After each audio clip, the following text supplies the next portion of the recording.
Dayı, deyirəm o vaxtı sənin, deyirsən Rusiyada mənim o qədər pulum var idi, 30 dənə mağazinim var idi, paltar mağazinlərim. Niyə özün o vaxtı bir ev almadın? Mən orada ağıl ucbatından çatdıra bilmirdim. Ben mağazına vaxt inip gedə bilmirdim. Qardaş, bax, burada sən inan ki, torpağın sortu 5 şirman, 20 şirman, 50 şirman istəsən. Bak bunların, bak görürsən, bunların hamısını alardım.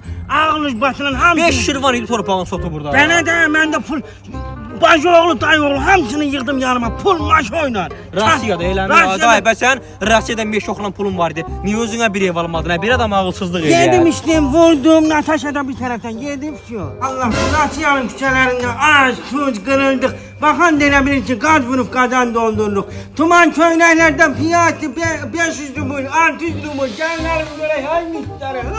Здравствуйте. Здравствуйте. Сколько стоят штаны?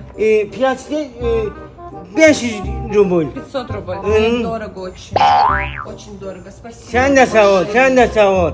Bir Allah'ın 200 rubluk gelip burada neyse almırlar ki, Penaçki'den de kapak yiyin.